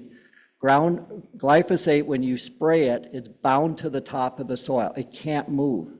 So it has to, you know, come in contact with a green plant to be absorbed. If it hits the ground or the sidewalk, it can't go anywhere. and then it's broken down by microbes and the sunlight. It cannot go anywhere. The other ones are broadleaf herbicide types, and they can go. So they're not broken down right away, so if any kind of water or soil movement, they move with the soil. And they can be there for months moving around. So then you get off target, washing away, or they're more volatile and they evaporate into the air, and if they evaporate under your tree, they're absorbed by the leaves of your tree or your shrubs or maybe your neighbor's stuff. So they're not any different than glyphosate. So, but everybody has their opinions. If you want to be 100% organic, get the hoe out and get your hands going. I do that. I mean, I don't really use chemicals on my yard. I go out there and pull them out with my hand and use a hoe. But I did that first year. That's the only year the only year I did it was that first year. I'd like to make a comment about, Sure. we were talking about Roundup and glyphosate. One, Roundup has changed their formula now, and it doesn't Yes. include glyphosate. But you can Correct. buy glyphosate at Color Your World under another name called Kills. But what I wanted to say about the whole Roundup thing, because I used to be a licensed chemical applicator for 20 years. And the thing about Roundup, if you look at any label, they'll have toxicity labels on all chemicals, even paint cans and everything. And Roundup had its toxicity level of caution, which is the lowest toxicity level. Next is warning, and the next is danger. What happened with the Roundup situation was a man went to court to say he got cancer from Roundup. Roundup has been around for over 50 years. It's one of the most tested chemicals in the world with a very low toxicity rate. What happened was when he went to court, we no longer listen to facts anymore. So the court decision to charge Monsanto for his illness, there was no factual basis, there was no studies saying that this has caused cancer, and it was all based on emotions. So, because that happened, that created the whole media coverage of it, and then it created this huge outcry. But the whole court case was a court case based on emotions, not on any scientific studies. And that's what I'm going to say. Thank you.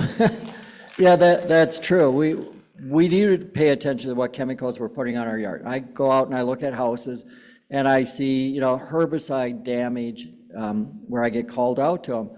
And I said, so what herbicide was put on? Well, I don't do anything. I have a company that comes out, and I said, well, what herbicide did they put on here? I don't know. It's your property. You have the right to know. If you hire a company come out to spray the weeds on your property, what was in that formula? You should know that, because you're absolutely right. There's no glyphosate in Roundup anymore. It's these other broadleaf herbicides that can go off target. And if they're being indiscriminately sprayed, you should know that. Thank you. I just want to tell you that the only thing I use to kill weeds is boiling water. Well, that'll work. Depending on the plant, a lot of times that will work. If it's a well-established one that has deep roots that run all over the place, that you have to pour a lot of boiling water on. But I do thank you for your question. I mean, it is very valid. I don't want anybody to feel like they're not asking valid questions, because it is a really important point. And like I said, the very first year, I did use glyphosate, got rid of the weeds, and I had that 14 years, I have not used it since, because I do believe in a better world. I'm down in the valley with a lot of pecan orchards around me. We have major problems with goat heads. How do we deal with those? Oh, we were laughing about that today, and we had a weeds class, and they said they should make that the official state plant. Seems to be one of our biggest ones around here. It's actually from the Mediterranean, kind of Africa, Asia area, and got brought over by accident in some things. So the best, most effective way is to hand pull it out. That is difficult if you got a big area. Then, using old towels to pick up the seed as much as you can to clean that up. So you want to try and clean it up as much as you can. And then, if you got, acres of it, your best friend would be a pre-emergent herbicide. Applied at the correct time, that forms a barrier in the soil that when that seed germinates, that root hits it and it kills the root. And that stops that. And so you can stop a lot of that. And then you just keep cleaning it up until you don't have that problem anymore. But you have to form a specific strategy if you have a lot of it. There's a lot of seed out there. I have a question that might be unrelated, but I have a pear tree that has been putting out new leaves, but each time it put out the new leaves, they turn black around the edges. Do you have any suggestion on how I could treat that? That's a good question. And I'm going to give you an answer that what I believe it is and that you won't hear almost nowhere. So from my personal research and background, most of the places you go will tell you it's an iron deficiency. I don't think so. It could be. There could be iron deficiency because the plant likes a more acidic soil. That is a definite possibility. But I'll also tell you it's more likely a calcium deficiency. And they're like, how could it be calcium? Our water and our soils are full of calcium, but we have calcium carbonate in our water, and it's the availability of that calcium. And if you put down a calcium nitrate on it, everybody I've ever told to do that, it turns green. They turn back to green. Yes, because I've tried the iron, which is very costly. Yes, so think of it like blossom end rot.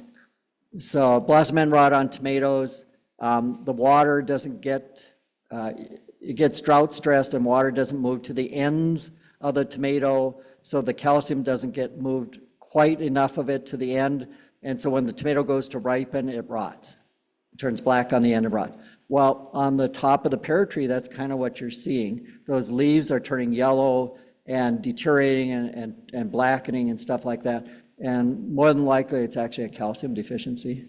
It's just not moving enough calcium to that tissue, and so the tissue disintegrates. It turns black and starts burning. But I would almost bet most instances if you gave it a calcium nitrate, and I say calcium nitrate because it's immediately available, but I wouldn't do that right now because we're going into winter. That's something for next year. Any other questions, or are we all tired? Early last spring, my Texas mountain laurel leaves turned yellow, then dried out and fell off. We added iron. Could it also be a different thing?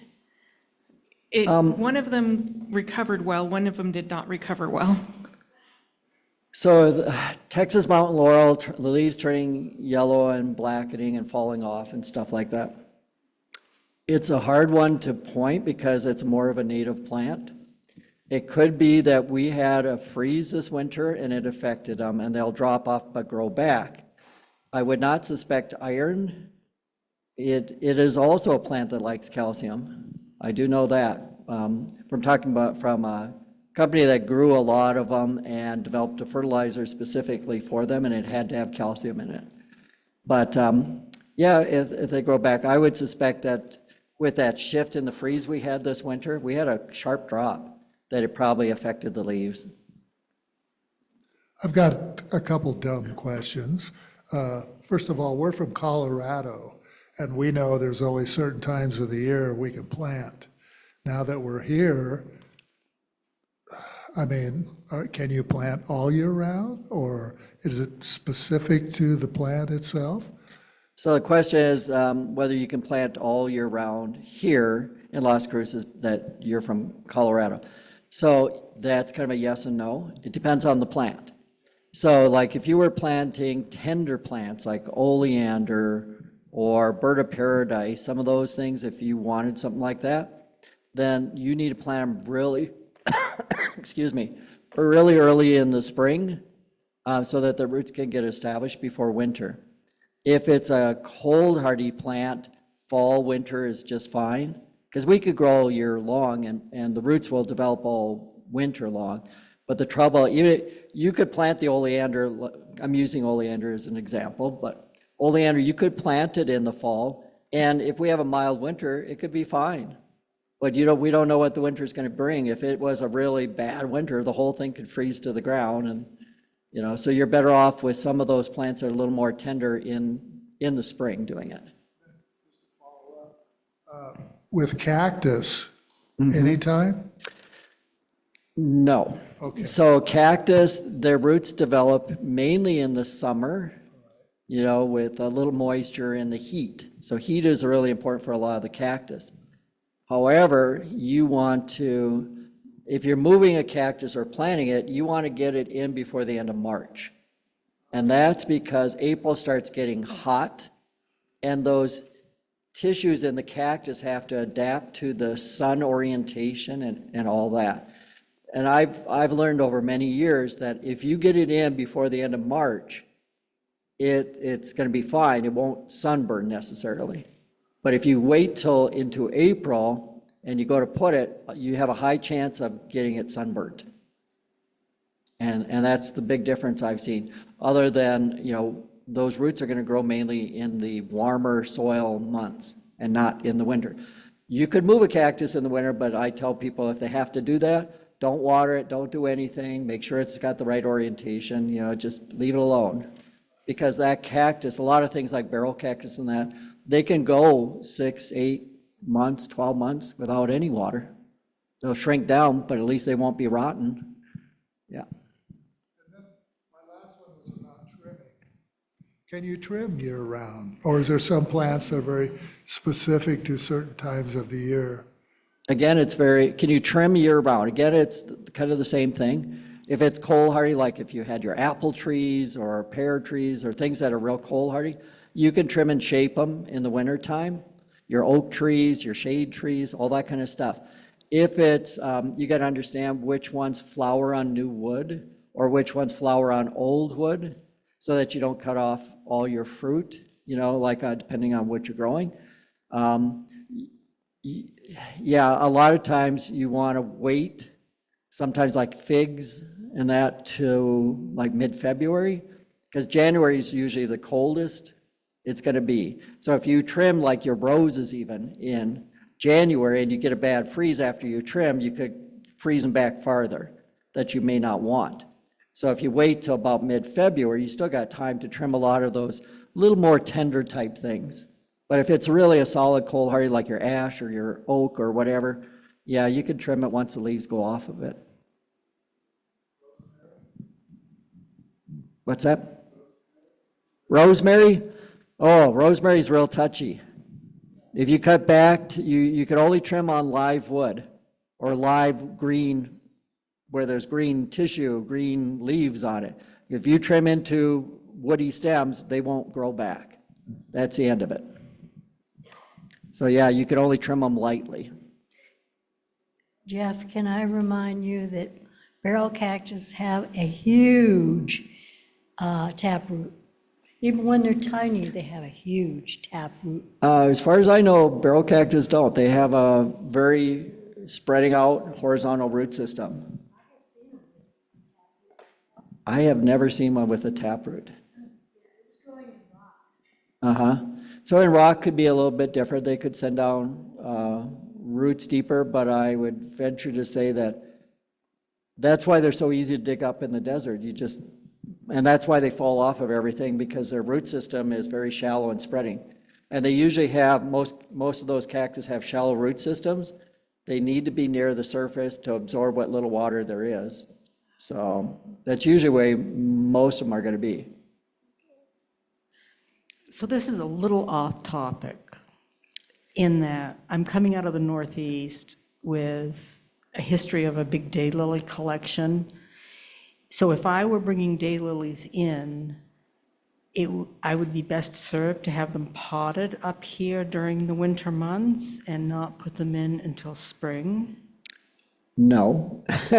So daylilies, it depends. So if you bring anything from out of state, be so careful because they have a lanternfly, moths and that, and all these other bugs that we don't have here and we don't want to bring anything in.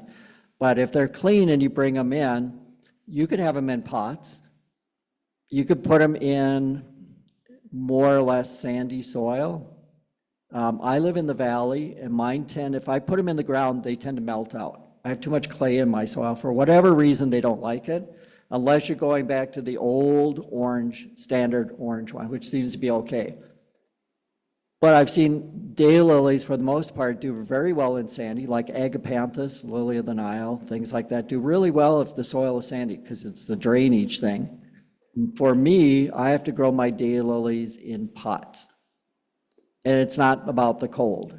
They need kind of that cold. They can tolerate the cold. Our cold is nothing for daylilies. It's what's going on in the soil and the aeration and water content of the soil in the winter that can affect them a lot. So for me, all my daylilies are in pots because I know they'll just rot in the soil, even without watering them. They get smaller and smaller and smaller every year until they disappear.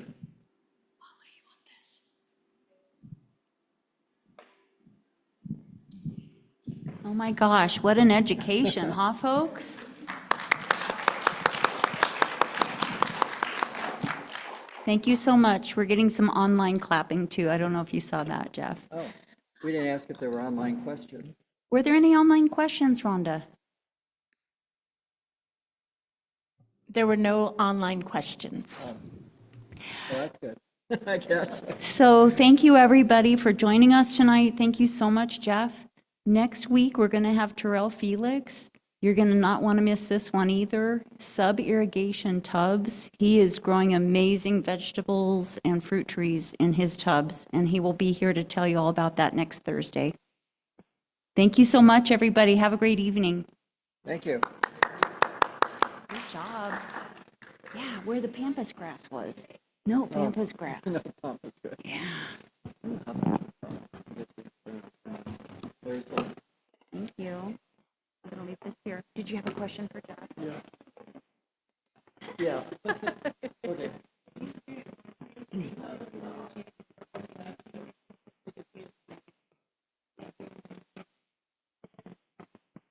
Yes.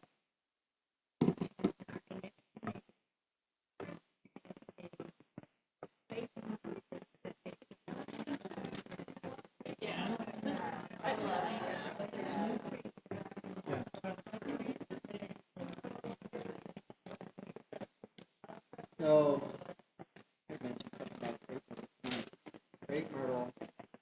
Did you get a photo? So, the way they grow Sure. depends on the genetics. So the ones with higher amounts of Mori genetic, and I've got a more. So just go to our website, lascruces.gov/water conservation.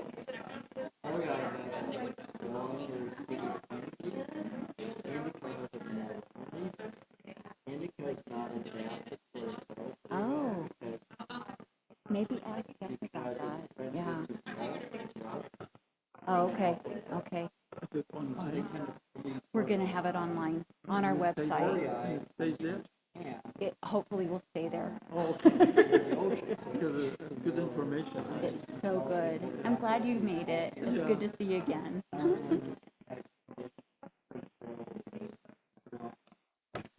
So if you're looking, whether it's worth, but if the leaf shape is round, either very burden maybe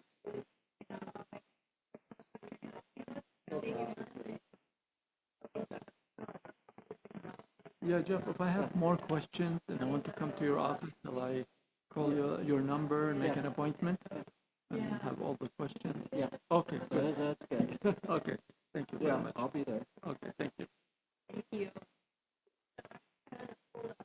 Last year,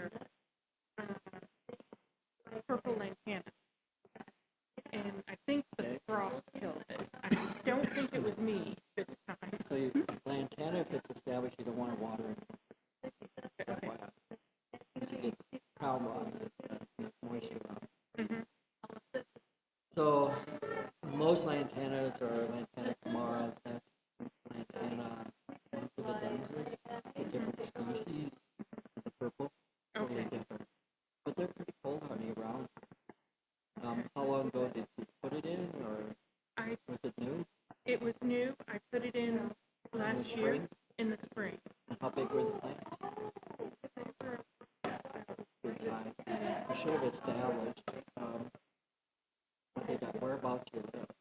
I live down in the valley. I'm near the Taylor Lateral, so maybe a mile from the river. So what street? Wild Wind. Then you're North Wing and West Wing? Yes. Yeah. Okay.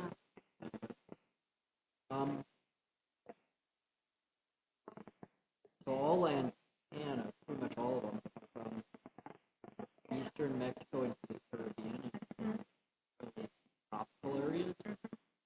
So the yellow is the most polar, golden mountain is most polar. Purple is nice for calf, but it's a different species. I have to check where the desert. But I've seen it survive. You don't see much of it around. Is the whole thing. Maybe because lantanas are kind of like right on the edge of surviving. Yeah.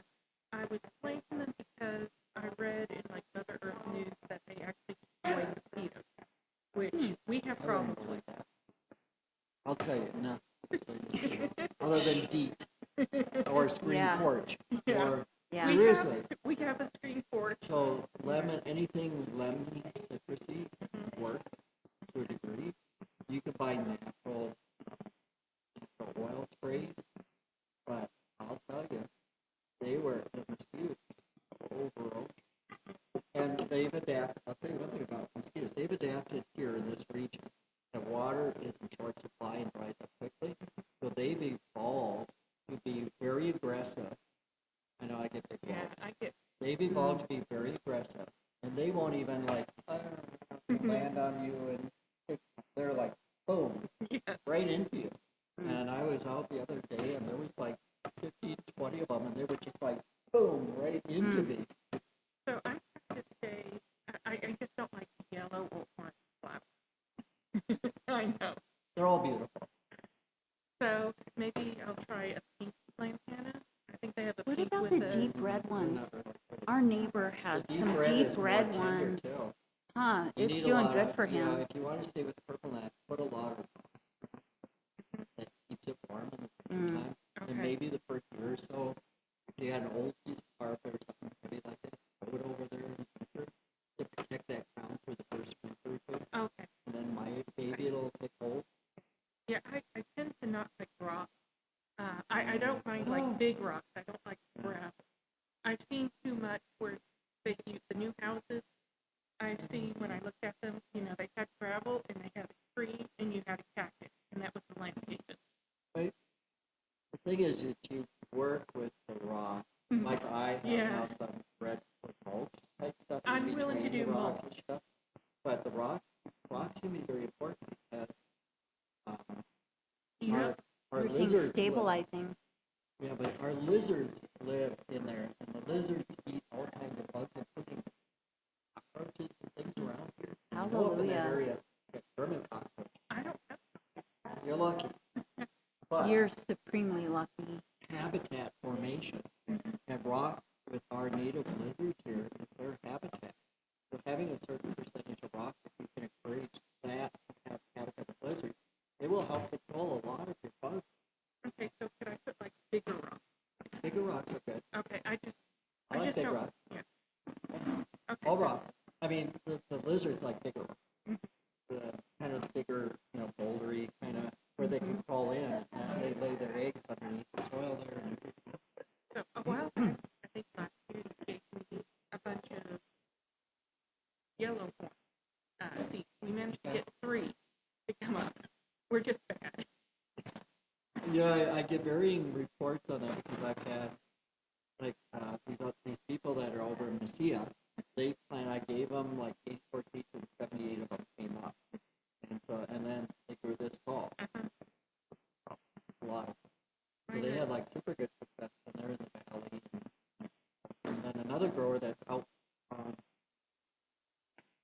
Northwind, I was out there, they're growing it, she's growing it out there. They got really good growth too. So it might just be we're at a bad year. And I was out in front about it, and they got something called poop soil. And I was kind of disappointed. They all told me nobody grew it up. But they said, well, they grew and then they all died. And they said it was the heat. And I said, well, ML's growing in Vegas. And the crop's a little cooler. And he's growing in Vegas, and they didn't die. It was 120 some degrees. But I said, I think it's your water. You're on this old lake bed, and it's poop soil, which is, I don't know. I said, I haven't worked with the soil, but the soil just doesn't hold water very well. And when you walk on it, it's just like walking on the moon, kind of what you would think of. And I said, you need water to get that root established. And I think they germinated and they grew and everything, and then they just didn't give them enough water. Thank you, Joanne. Do they lose their leaves in the winter? Yeah. Okay. Yeah. Alrighty. I guess we'll try. Thanks for joining us. The other mic. I think, yeah, I think Leslie has it. Here's your water bottle, dear. What was I going to tell you? I think I already told you of the 6 seeds you gave me. I had 4 come up. I transplanted 1 successfully. I did give 1 to Les, and I just pulled out the other one because it was just too close. But like I said, this one's about this big. The one I transplanted is about that big. And I keep on giving it rainwater. Pixie dust. So you said it's okay, right? It's okay that it's, and then maybe over the winter, next spring it'll start. Okay.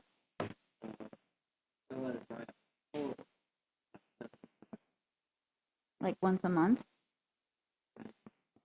Okay. Okay.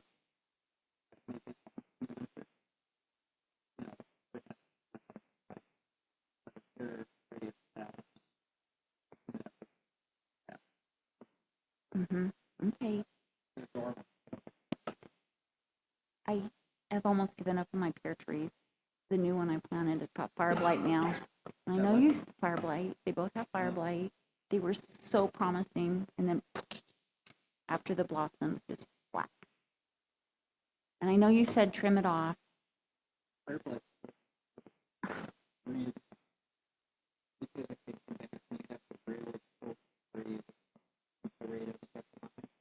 Okay.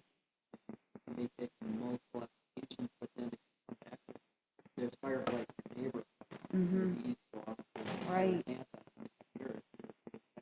Yeah. Should I just wait till next spring to start spraying it, or should I just give it up? I've never, like, I got like 3 pairs last year and nothing this year. You could spray it. Of streptomycin. Yeah. Okay.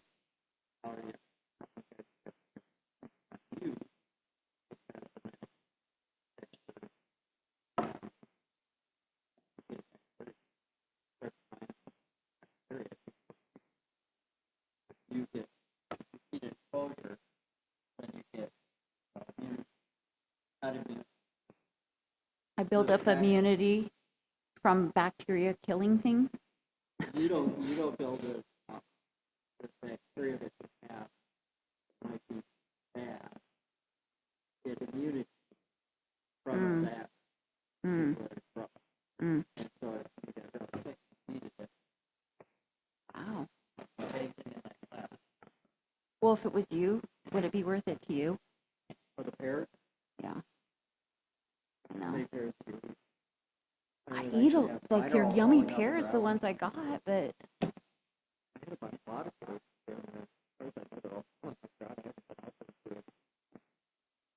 I could wonder why my growth. Okay, maybe I'll just get rid of them. Yeah.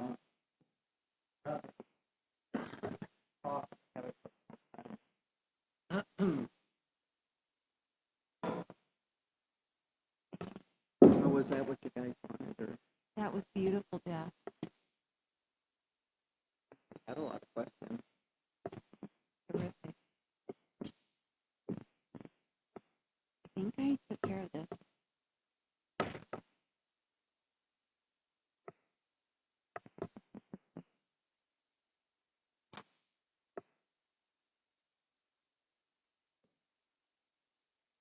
Hey, Rhonda, is it still broadcasting on Zoom? Did I take care of it? It's Zoom still going. Did I take care of it? Did you end Zoom?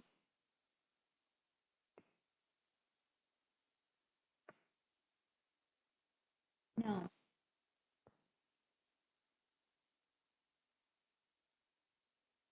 Okay, I just turned off the projector and all this stuff here, but it's still got like the little corner up here and the light's on for the camera.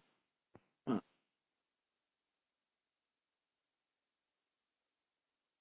the square. Oh, there you go.